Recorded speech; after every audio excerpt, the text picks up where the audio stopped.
back to my channel. This is Conrado Casallo, your favorite Dallas Filipino realtor. And today on Flip Friday, episode 14, I have Andre Averion here. He's actually one of the youngest ones on this channel so far, and he's an award-winning journalist.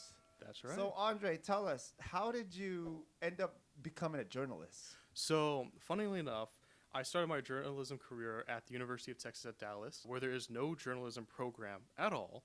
What I decided to do is, my freshman year, I was wondering, college is expensive. I need an in-person job to actually get through with this. I saw an advertisement in the newspaper. Surprisingly, we still have those. And I decided, what if I apply? So I walked in to become an opinion columnist. And yeah, I had some really bad pitches. But eventually, someone who'd become my eventual boss hired me on. And from there, I did opinion columnist, and then I started diving into other stuff. I started working in the sports, research, local development, and then actual news, breaking news, and that kind of became my specialty. From there, I was one of the only people distributing the actual newspaper on campus, along with the current editor-in-chief. There was no position at the time. There used to be, but COVID, we didn't really have anything. Yeah. I started doing it as volunteer. I did such a good job. The student director, while we still had him around, sat me down and said, "Do you want to be paid for this? Do you want an actual job?" I'm like, "Absolutely." So I got put on the stipend as a UTD employee and started doing all the distribution work for the Mercury newspaper, and then starting with AMP magazines. Oh, and then you were getting paid to tell your opinions. Well, I stopped writing opinions because I was like, these aren't the best. I'm not really that good at writing opinions, but it came to actual writing news, telling the stories, things that need to be, worked on. I was a writer growing up. I thought I was. I like to think I was. I liked writing in my spare time. I liked reading in my spare time. What did you write? Writing? Let's see. That's a good question. Did you have a journal or a diary? I had a diary. No, I had a journal, and it was just a few notes on just random thoughts I had, short stories. In high school, I founded the literature club in our high school. It was the first one. So I have that background. And then I also worked as a reporter for the Future Health Professionals Organization for the Texas Region 5 area. Oh. So I had that background. That was more like social media and updates, stuff like that. But that was kind of the very beginning of my writing journey into eventual journalism and where I am today. So what was the piece of article that you wrote, or what would you call it, article? Yeah. Yeah, what was the piece of article that you wrote that got you to be an award-winning journalist? So I'm known for two things specifically. The first one, a specific article, so for national awards for the College Media Association, that was for outreach and distribution efforts. For the actual work, that's state attributed. So for the state work, I worked on a story. I'm trying to figure out how to detail this. It was a crime story. Like a real crime story? It was a real crime story. You didn't make it up. No. So it was a real crime story. It was involving a university student. I won't get to the Grizzlies. Of course, family friendly. But it was a real university student who was still attending campus, still working on campus. He committed basically what the investigator described as the worst case of animal abuse they had ever seen in the career. It was brutal. It was so bad we couldn't include everything in the actual paper. Yeah, and you can't include everything over here either. No, I won't get into the details. I just know it was bad. It wasn't great. But we actually met with the owner of the animals. We went to the investigators. We did all this extra outreach, which they said was for the investigators, oh, this is an extra step we don't usually see people actually go to for the stories. So we submitted it for general news that got state nominated, state awarded. And then for national, so like I said, I started doing outreach and distribution for my newspaper and the magazine. I was the only person doing this. And the Mercury, despite not having a journalism major or a program, and at the time we didn't have a director anymore, so it was just students running it. Despite all that, and despite I was the only one in my department, we were in Division 1. You're the only one. I was the only person. So the award officially says the Mercury, but I'm the only person who did any of the work. So at the office they changed it to have my name on it. But this is Division 1. This is the highest division for college media programs, like Ivy League schools, Harvard, and Stanford. So I'm competing against all these other teams with actual departments, and eventually... And you're a one-man show. Yeah, I was a one-man show. I submitted everything, all the work I did, which was excruciating. And at the end of the day, like, yeah, he had the best stuff. So they got me the national award, which is the first time the university had ever earned that award. So That's the first time a university has ever. no. Sorry, it was the first time the University of Texas at Dallas had earned the award. UTD? Yeah, UTD. The one in Richardson. Yes, sir. Okay. So then from there, did you continue to journal? Journal is, I don't know if I did dabble in journaling. If you're talking about like personal journaling. No, not. And Okay, actual journalism. Yeah, Yeah, okay. journalist. So yeah, absolutely. I kept doing that. So once I won my award, that was like that was a submission for 2023, but it was mostly like 2022 work. So when I first came on, and then my 2023 work is currently being under review right now. Even though I don't work at the publication, they'll let me know if I won the award. And I continued journalism. I covered about everything that happened on campus. The total solar eclipse, I was the main reporter for that. Talked to a lot of scientists and all that. I coordinated with like NASA. I had conversations with them. I worked with the FBI. I worked with, the police department. I became very centralized on criminal stories, on local development. That's how I met through PACE. Yeah. I met Mark Simpello through journalism, so I talked to him through there. And that's how I started learning more about PACE and eventually getting involved with what I am today. You know, if I was going to school with you, anybody that I would meet, the first thing I'd say to them is, if you want to know anything that is going on in this school, then you gotta talk to Andre. He knows everything that's going on. No, we knew information because sometimes admin would talk to us first. Yeah. So we usually knew stuff happening before any students knew. We still know stuff. I still know I still know some things that not every student still knows on campus, like what they're developing, things that are coming for the future for the university. I had decided to leave in May 2024 because I was prepared to hand off the mantle to other people, an actual team, and also so I could work on my own journalism and eventually develop my resume a little bit more so I could work in the big leagues. So you're still doing that? Yeah, still doing that. We'll see where I get with that. I'll Are let you you know. applying like at different news outlets? Yeah, so I'm applying to different news outlets. The resume is thankfully big enough that I'm starting to attract people to come to me first, but I have a few I want to specifically hit eventually. Okay. So you're half Filipino and Yes. half German.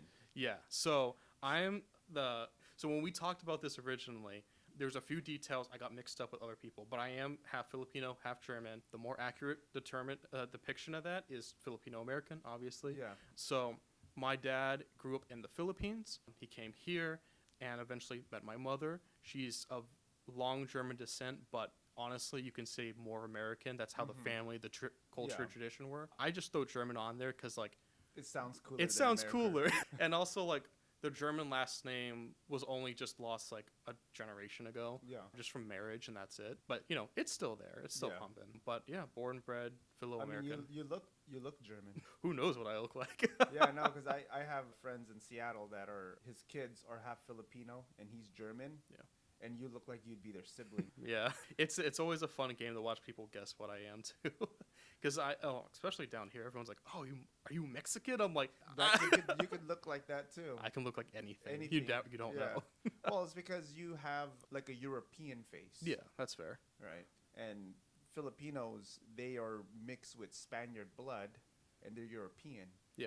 Right. So your hair, the way it's curly, you're light skinned, you're taller. Everything was made just to be the way it is. Yeah, perfection. Thank you, Lord. So, growing up Filipino and American with German descent, Yeah. how was it like with the culture? So I grew up, so I was born in California, and my parents at the time, when I was born, decided we want him to incorporate a little Filipino tradition, just in the terms of like family comes first, family's important. Take off your shoes when you get in the house, stuff like that. So Basics. the basics. They wanted me to have the bare basics, but they agreed that because I was in America, I should grow up as an American. And they would, of course, show me different foods like pancit, lumpia. But at the end of the day, again, it was still mostly American. Yeah. So there was a thought when I was born, they're like, okay, we live in California. We're not far from LAX where most of the Filipinos are. Let's maybe teach them Filipino. Let's take Tagalog. And then my dad's like, actually, we're going to move to Texas. We don't need to do that anymore. So we came over to Texas. I was in 2006. I was 5 years old. I'm 22. I don't look it. But we moved to Keller, Texas, which is just right above Fort Worth. And in that area, there's scarcely anything Filipino. And there was a small Asian population, but it was mostly Chinese, Vietnamese. I was one of like, in my grade, one of like 3 to 4 Filipinos. So I didn't know much about anything there. And of course, the rest of them there were also in the same boat of like, we grew up American. We just know American. And I didn't get to really be a part of the culture in that part of town. And so in Keller, there really wasn't anything. I mean, the closest thing we got was when Averion opened up in Louisville, or 30 minutes away. Yeah. That's when we were like, oh my God, there's other Filipinos here. But we haven't had, and of course, since Lone Star Palenque and everything else and more businesses opening up, obviously now we know there's more Filipinos. You started to realize. Yeah, there's more in the Dallas area than the Fort Worth area. No, I heard there's a lot in like Fort Worth, Arlington area too. Yeah, in Fort Worth, Arlington. Yeah, there's a bunch in Arlington. I just never went down to Arlington. Yeah. You probably didn't go into the Filipino section. But what I did have is in Norman, Oklahoma, there's a handful, and just Oklahoma in general, there's a few Filipino communities. Usually they're like older doctors, but there's enough of them there that they had their own group. I can't remember. Do they have a Filipino community center? No, they don't have a community center, but they have the community's close enough that they meet for like mahjong nights, watching GMA Pinoy together. How did I know? But it'd be like you'd have like dozens of people meeting up. Like the house was full, and the pretty big houses. So I would at least know them and just walk around. Didn't understand anything. Didn't know Tagalog. But I at least Who's had in the Oklahoma community. that made you go over there? My grandmother and grandfather. So when we moved from California, my immediate family and then my grandparents lived in California. When we came to Texas, they split off to Oklahoma. Oh, wow. So for context, when my father came to the United States, they moved to Oklahoma. So then we moved to Oklahoma first, and that's how he met my mother. Eventually, they got to California, and my grandparents decided, well, let's just move back to like the kind of local area. We have friends in Oklahoma. Oh, they already knew the area. Yeah, so they knew the area. So instead of moving to Texas with us, they moved back to Oklahoma.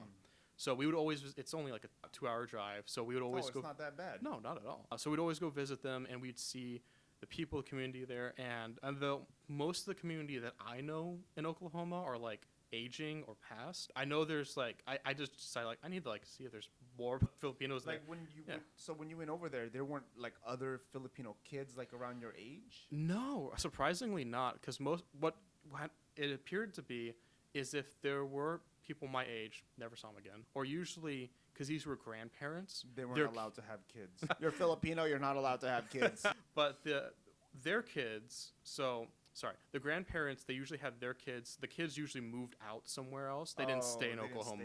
So it was the really aging population that was left over there.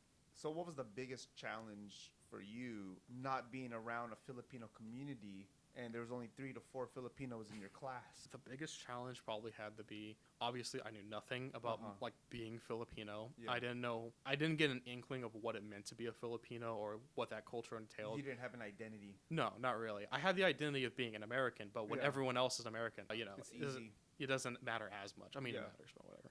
But I didn't know. I was always so proud of saying I was Filipino without ever knowing what that meant. And I couldn't share that with anyone, not in a really meaningful way. I didn't know anything about like that part of my background, the culture, even the food. I mean, we had lumpia, pancit, but like that was made at home. And I mean, I'm gonna say my mom, even though she's a white woman, makes the best lumpia ever. I never really had that kind of connection, and it was pretty much like if I was saying I was Filipino in Keller, it was like I'm different, not so much like I like know other people. So it kind of felt as great as it was to, even though I didn't know what it meant, as great as it was to know I was Filipino and have my family share that with me, I had no peers to really share that with. And that was kind of like, I'd introduce people into it, but obviously when you, like, they don't know what that is. They're like, balut, what the? Have you ever had it before? I've had balut. I like balut. Man, I love it. I know, it's so good. We're gonna have to go get some and eat some and put it in front of the camera. But like showing like, I remember at one time for high school, I brought balut over like to my friends and like, you guys gotta try this. It's pretty cool. And they're like, what in the world? Hey, I just gotta say that you're more Filipino than most Filipinos. They won't even want to try that. Yeah. So that's kind of the whole problem we had there. And of course, when I came over to Dallas, where it feels like there's more Filipinos, I got introduced to FSA. I got introduced to, obviously, Lone Star Palenque, Pace, everything else. I've started to actually learn more about that. And I didn't know there were so many Filipinos, so many groups until like we started talking. And so I started like looking into it. It's not like plastered everywhere. Like, oh, there's 8,000 Filipinos. Well, I go look finding them, you know? So what did you find so far? So far I have, so because I'm working on for PACE's newsletter and like community engagement, I have assembled a list of every Filipino organization I've come across so far, businesses, and I'm trying to like write like more about them, like see like who are these people, can I talk with them, just see what's going on, maybe eventually write articles for PACE, whatever. But it went from feeling like there's no Filipinos in DFW to suddenly realizing like there was an explosion. There's huge explosion. And like I like to think like Lone Star Palenque brought that out, because like that's when I went to Lone Star Palenque, I was like, oh, there's like probably like a few hundred Filipinos, whatever. I went to the first year, I'm like, oh, there's a lot of blown. I'm like, oh my God. And where did they all come from? I know. I'm like, where have they been hiding? then we did the town hall meeting, and then of course year 2 of Lone Star Palenque, and then doing more FSA stuff. I was like, okay, they're not all just in Houston. There's a bunch of us here. Yeah, everybody knows that there's a lot of Filipinos in Houston. Yeah, everyone knows. That's like everyone. I'm willing to bet by like the time in a few years there'll be more Filipinos in Dallas. Yeah. But right now, even then, it's like at least in Houston they have like, you know, they're there. They have a community center. Yeah, for here that's slowly starting to build, and I think in the last 3 to 4 years, I've noticed that a lot more. I mean, granted, in the last 3 to 4 years, I've been looking a lot more. But, like, I guess if it makes sense, I don't have to really look anymore to know that there's community here. Yeah. I know it's here now. Yep. And I feel like You that's just going to gotta happen. Yeah, basically. It's still growing. So then when you found PACE, you went to the first Lone Star Palenque, you went to the second one, and then what got you to be like, I want to get involved? So that actually I have to credit to Mark Sampillo. I mentioned him earlier. I did an interview with him. The whole idea was I was looking to cover alumni stories. Yeah. Because we were getting complaints the newspaper was too depressing, and I'm like, that's fine. There's plenty of alumni I would love to talk to anyway. I found Mark. I was just looking at alumni on like LinkedIn. Yeah. And he popped up on my feed, and I'm like, oh, I didn't know about him. I started messaging him, and eventually he came over for an interview so we could talk about all the stuff he was doing for the community center, PACE. This is kind of how I found out about that. And then it was supposed to be a 15-minute conversation, 15-minute interview. We had an interview for 45 minutes, and then we spent another hour and a half just talking, just chatting. And even though at that point I had been an officer in FSA, at that point I had been Lone Star Year 1, that was probably the closest I felt to a connection to my community. It was confining in someone that here's the struggles we're all dealing with. Yeah. This is how we're building and working on it. And he's a wonderful guy, very sweet. And Mark, you're sweet. You're very sweet, Mark. But he's a fantastic guy. And that kind of introduced me to like, I knew he was working on PACE stuff. Yeah. So I figured eventually I should probably start working on that stuff too, or at least start to engage my community beyond just knowing, oh, they're here, I can like visit the festival. I can actually get involved. And that really launched off when Mark reached out to me again and said like, hey, we're doing a town hall meeting. Would you like to come? Yeah. And I said, absolutely.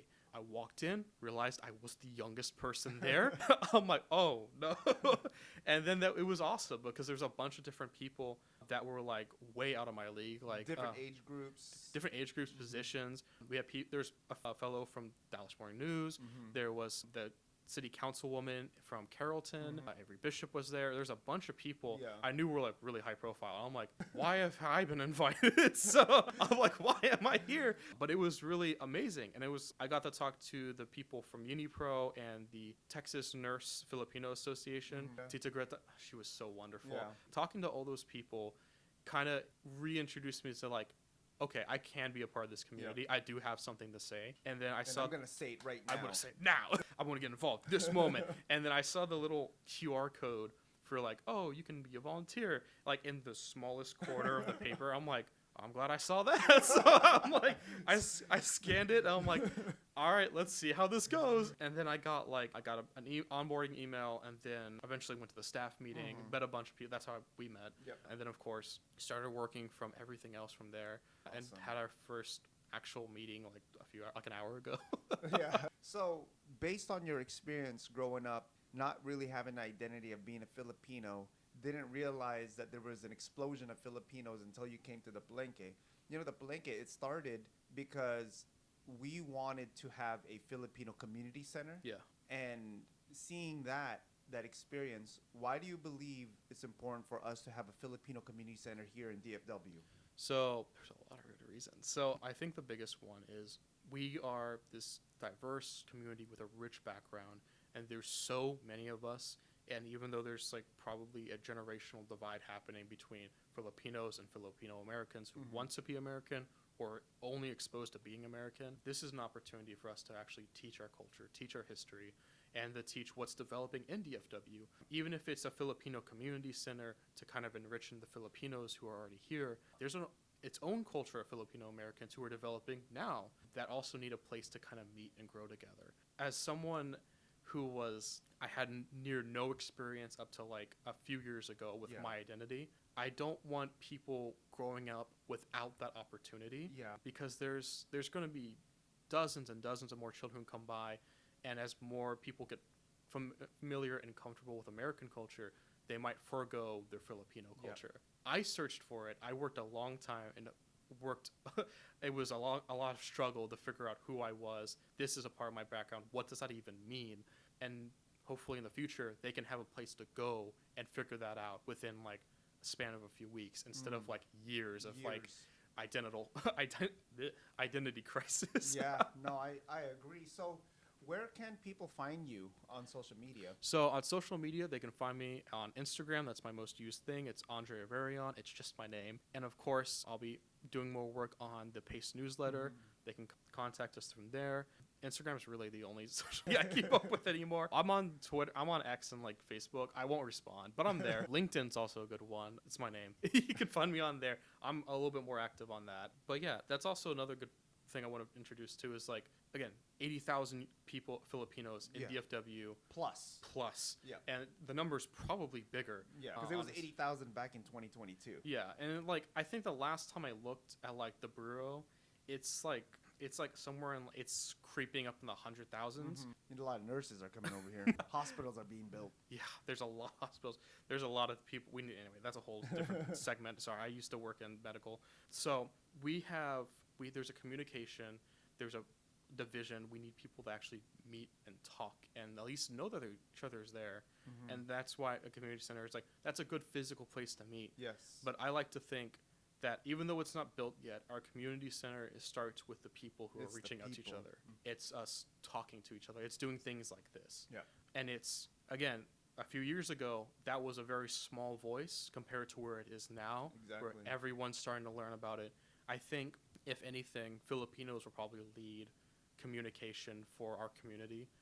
For just the Dallas community in general. In just a few years, we'll have people telling stories. It won't just be about, oh, this is what the Chinese, Vietnamese, or Korean people are doing. People will start talking like, this is what Filipinos are doing. There's a reason to listen. There's an audience to actually listen and engage with that.